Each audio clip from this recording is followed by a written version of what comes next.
आज हामी कुरा गर्नेछौँ पानी परेको बेलामा किन बिजुली चम्किन्छ र चट्याङ हान्छ भन्ने विषयमा विस्तृत रूपमा चर्चा गर्नेछौँ। एक पटक बिजुली चम्किँदा 12 करोड 50 लाख भोल्टेज करेन्ट उत्पन्न हुन्छ भने 30,000 डिग्री सेन्टिग्रेडसम्म तापक्रम फाल्छ। यो तापक्रम सूर्यको तापक्रमभन्दा बढी हो। चट्याङ एक प्रकारको इलेक्ट्रिक चार्ज हो। बादलका विपरीत दिशा एक आपसमा जुधेपछि त्यहाँ करेन्ट उत्पन्न हुन्छ र त्यहाँबाट ठूलो आगोको मुस्लो निस्किन्छ। त्यसैलाई नै हामी बिजुली चम्केको भन्छौँ। यसरी दुई बादल जुत्दा ठूलो आवाज निस्किन्छ। आकाशमा बादलको हलचल र एक आपसमा टकराव र घर्षणले एक किसिमको विद्युतीय करेन्ट उत्पन्न हुन्छ।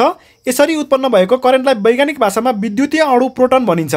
उक्त प्रोटोन अणुहरू पृथ्वीमा भएको न्युटन अणु प्राप्त गर्नका लागि जमिनतर्फ चुम्बकीय गतिले प्रहार हुन्छ। कुमुलोनिम्बस नामको बादलबाट उत्पन्न हुने चट्याङ जमिनसम्म आउने गर्छ र त्यसैले भौतिक र मानवीय क्षति गर्ने गर्दछ। जुन बादल गर्मी मौसममा जमिन तातिएर आकाशतिर जाँदा निर्माण हुने गर्दछ। चट्याङ प्राय गरी अग्ला वस्तुहरू जस्तै टावर, ठुल्ठुला बिल्डिङ, रुख र खुल्ला ठाउँमा हान्छ।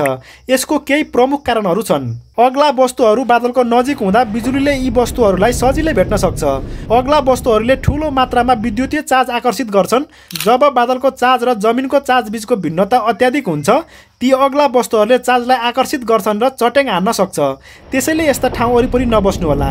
बस्दाखेरि घरभित्रै बस्ने र विद्युतीय उपकरणहरूबाट टाढा बस्ने। धेरै मानिसले चट्याङ परिसकेपछि कालो ढुङ्गा भेटेको बताउँछन्। त्यो सम्भवतः फुलग्राइट हुन सक्छ।